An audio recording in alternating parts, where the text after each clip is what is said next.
Today on Horsemen's 411, come with us to Horsetown, USA, Norco, California, to visit Medieval Land and Thomas Montgomery and his Imperial Knightsman production company. It's a little piece of heaven that takes you back to the medieval times and all the jousting and sword fighting that you can handle every Tuesday night at 7 p.m. So join us on this wonderful little adventure.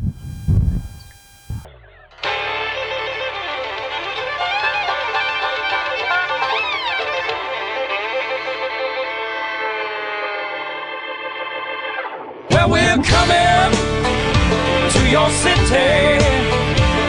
Gonna play our guitars and sing you a country song. We'll all be flying higher than a jetliner. And if you want a little bang in your yin yang, come along. Yeah, we're coming to your city.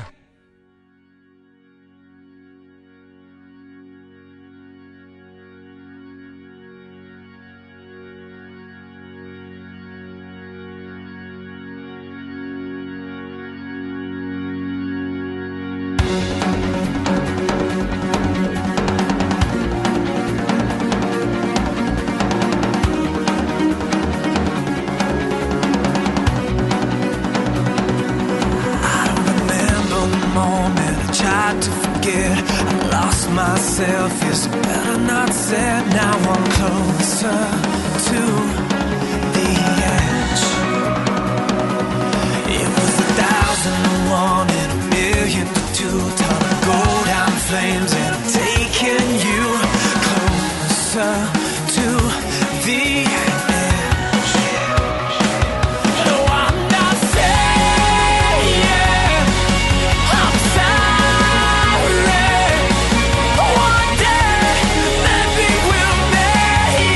All right, we're here with Sir Thomas today. He is, do you run Imperial Knights production, or are you just part of it? No, I'm the owner of the Imperial Knights production company, and I'm the producer, and I got all kinds of hats in this program, but I own the thing. You own it? Okay, that's I wanted to make sure. And this is your lovely ranch. This is called Medieval Land. Medieval Land, yeah. All right. Little place here in Norco. Little part of heaven in the medieval world. Yeah. How long have you been doing this? I've been jousting since the early 90s. What got you into it? Did you just wake up one morning as a kid and go, I feel like being a knight?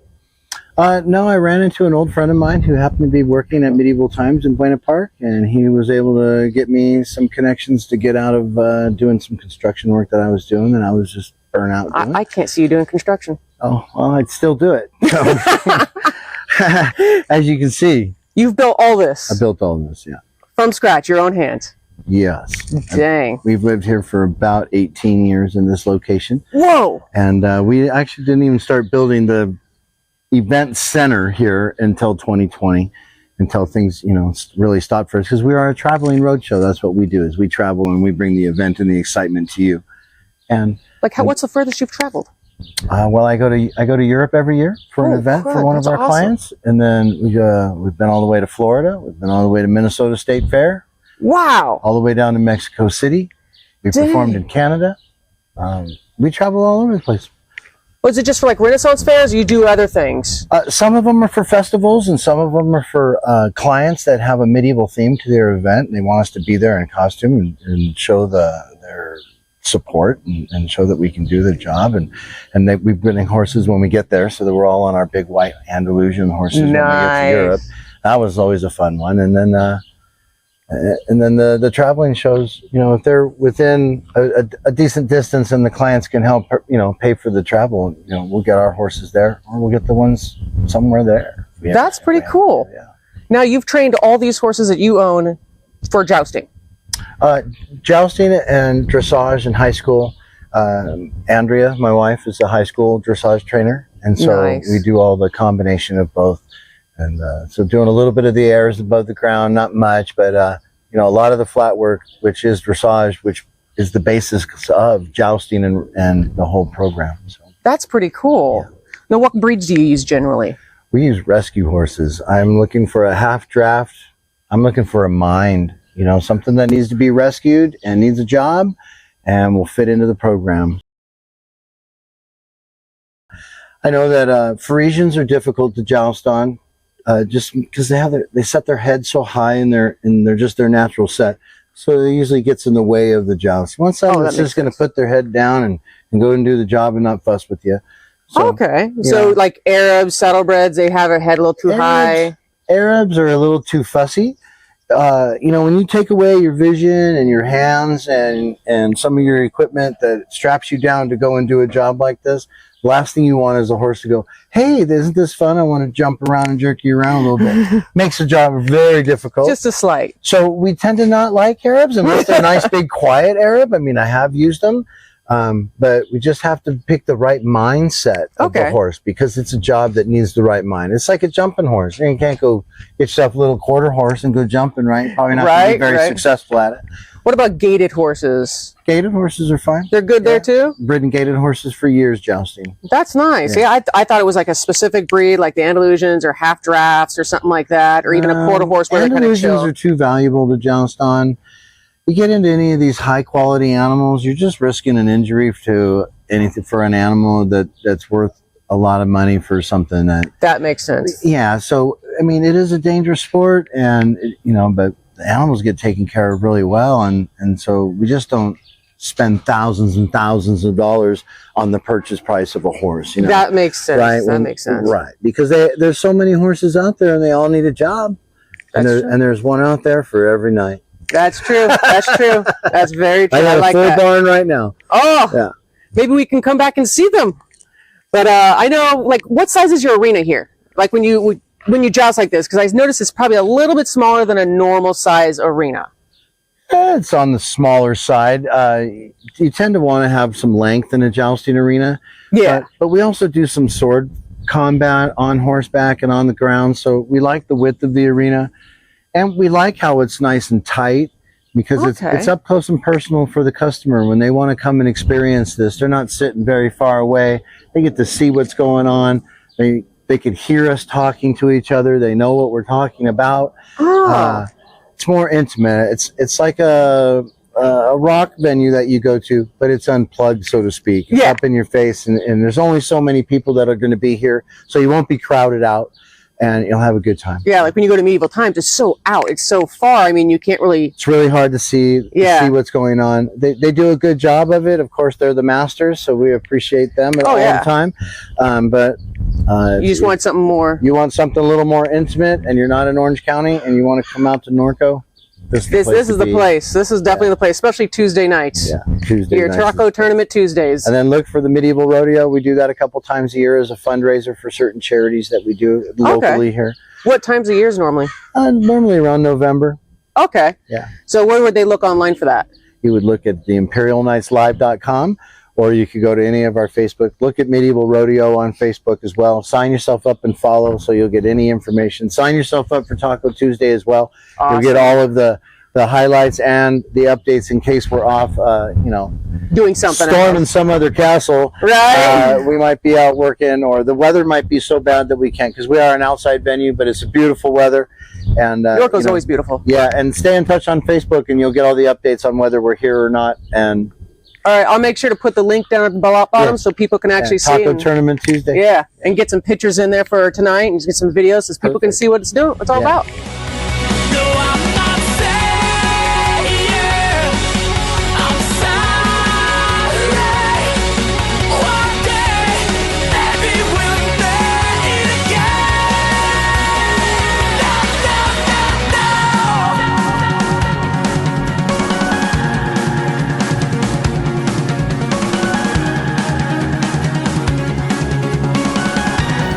We have Sir Russell here. And how old are you? I am 17 years old. How long have you been a knight? Full-time knighting for almost 4 years now. When did you learn how to do this? I've been doing this since I was knee-high to a grasshopper, I'm going to say. That's pretty good. That's pretty good. And how often have you beat your dad? Too many that I really want to say. Is it like a family rivalry when you guys start to compete? Oh, yeah. Afterwards, you're like, haha, I beat you. And it lives on throughout the week. Does he do the same to you when he beats you? Not as much. Not as much? I just rub it in more. That's the 17-year-old though. That you got to be able to rub it in. Yeah. How often do you guys go out and actually do the shows? You go with your dad all the time, or just sometimes? All the time. All the time. It's kind of seasonal. We take in the winter. We don't. The shows die off, and then during the spring, summer, autumn season, that's when the shows pick up more. Now you're saying he goes to Europe once a year. Do you go with him? Yes. Really? I've been going there since I've been 6. I've been going every year since I was Wow. Do you joust too, or you just kind of help take care of the horses while you're there? 6. I just help them. When do you think you're gonna joust out there? Hopefully soon. Hopefully. Oh. Hopefully. Ooh, get out there and like actually joust in Europe. Yeah. Get a picture of yourself up on your wall over there. You're like, yeah. Nice. Now, what's your favorite horse so far? That you've Cappy. ridden? Cappy? Are you gonna ride him tonight? No, he is retired now. Aw, He's okay. currently retired. Who's your second favorite then? Cimarron. So, that's what your dad says. Yep. Everyone loves Cimarron. You guys got to fight over when you guys joust. Oh yeah. All right, awesome. Well, I can't wait to see you out there. Did you win last week? No, London did, sadly. Ooh, so now you get to fight London for the belt. Oh, I'm so sorry. Maybe your dad will win. No, you'll win. No, I'm putting my money on myself. You're gonna put your money on yourself? Okay. It's the only place I can actually win a bet normally. Don't let me ever go to Vegas. Nice. When I can't bet on myself, I probably won't win. There you go. All right, thank you very, very much, and you have a wonderful joust. You too. Don't have Thank too you. much fun out there. Thanks. Can you imagine a time when the truth ran free? The birth of a song, the death of a dream. Closer to the edge. This never-ending story, painful with pride and fate. We all fall short of glory, lost in All right, we are with. My name is Lady Sam from the Imperial Knights. All right, how long have you been doing this? I have been doing night school with them since the end of 2020, but jousting, I think I started like real jousting like this in 2021. Oh, okay. So it took me a little long to get there just to make sure that I got all of my stuff together. You want to be knocked off a horse? No, you don't want to knock anybody else off, you know. That's dangerous. That's scary. It can be very scary. Big stick coming at your face, that's heart pounding. It is, and especially, you know, those horses, they tend to be going about 16 miles an hour each. So 32 miles an hour getting hit, it can be a big impact. And it's not like you have an airbag. No. It's not a car. No, exactly. You have a chest piece that you're praying works. In case stuff hits the fan, we're hoping it works. There you go. Now, who's your horse that you ride? So my horse's name is Anakin Skytrotter, and he is an off-track thoroughbred. He ran at Santa Anita a couple of times, but he had an injury to his leg, and the racetrack decided to retire him, and I got him through a rescue. And so he's been with me for the last 5 years, and he's an all-around kind of horse. He does trails, and we sort cows and everything, but I think both of us, our favorite thing to do is jousting. Nice. That's actually pretty fun. Was it hard to teach him how to joust and like have something come at him? You know what? I think that the racetrack is a great desensitizing thing for them. I thought so many things were going to scare this horse. You have a thought of like prejudice against off-track thoroughbreds as being spooky super spooky and hot horses, and he's hot sometimes, but he's not really that spooky. Although, like I said earlier, he was spooking up the grass on our way here. Sometimes he has his days. Now, when you're not riding your horse, is there another horse that you like? I do like Cimarron. Oh, that's 3 for 3 now. Yeah, Cimarron. I love Hercules, but sometimes Hercules is just a little bit more woe than go. Cimarron at least gets there, but Hercules, it takes him a little longer. Nice. Who doesn't like Cimarron? I don't know anybody that doesn't like Cimarron. Everyone loves that boy. He's a lovable boy. He is. He really is. All right. Is there anything else you'd like to tell us? Any experiences that you would like to share with us here? I can't think of anything other than watch those impacts on me. I said earlier that most horses run about 16 miles an hour. Anakin can go up to 26. I've heard that you hit pretty hard. Yes. I've bruised a couple shoulders, but you know what? They come right back at that next pack to get me back. So. Yeah, like, oh, you did this to me, I'm doing it right back. Oh yeah, they're coming with revenge. Nice. Now, how often do you win? I know Russell wins fairly often. Russell wins the most, but I think that I've won this year about 4 times. Oh, we have our little list up on the medicine cabinet in the barn, and I was actually the first winner of 2024. Yes, I was here to see that, and we were all rooting for you. We were like, oh, Sam's gonna win. Yes, I won. So you know, it's not that often, but you know, it feels good though. It does, and I can't compete with these guys that have been doing it for that long, but you know, I'm up there. That's good, that's good. All right, well, you have a fun time out there and good luck. I hope you win tonight. Thank you so much.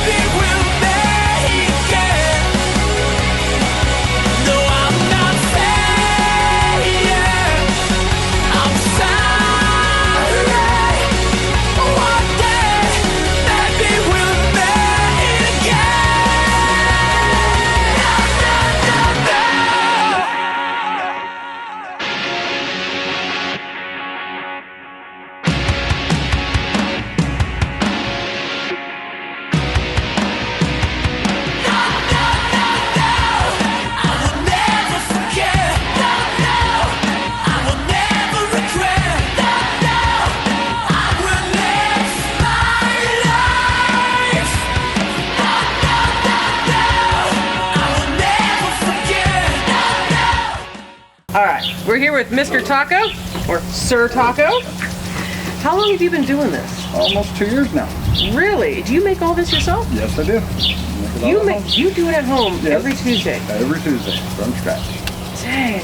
And this is nice food. I've had it and it's amazing food. Thank you very much. Now, how long does it take you to prepare for something like this, just for Tuesday? Most of the day. Oh, it does? Yeah, from the shopping to everything else, and the smoke I start the day before, so a little bit of time the day before too. Nice. So it's smoke kind the of meat for 24 hours, so. Wow. You really put some love and heart into this, yes, huh? I do. Lots of love. Dang, that's amazing. Now, what is it you all have here? We have carne asada, we have chicken, and tonight we have smoked pork. We have beans with green chilies and rice with green chilies and all the fixings. Nice. Now I see it says pizza. You guys having pizza tonight too? Yes, we're having pizza every night. Oh, so it's every night now? Yep. Every Tuesday night we have pizza. So you're not just Sir Taco, you're Sir Pizza. Sir Pizza too. Nice. At least you don't have to make that from scratch. No, that's the easy part. That's the easy part. Okay. That comes from pizza fans. Oh, thank God. You know, pizza fans. Got to thank them all over the place. Oh, yes, we did. Donations in. That's pizza fans is awesome.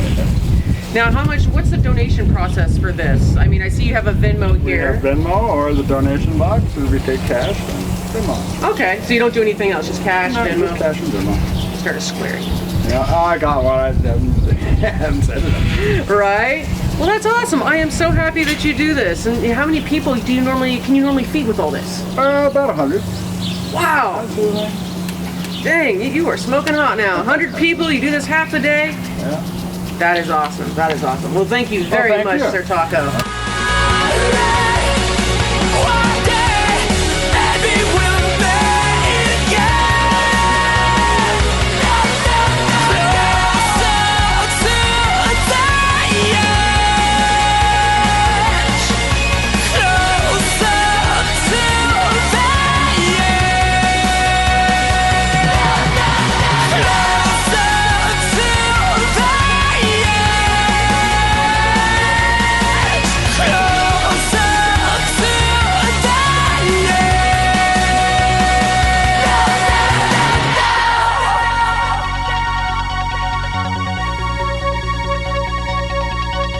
Closer to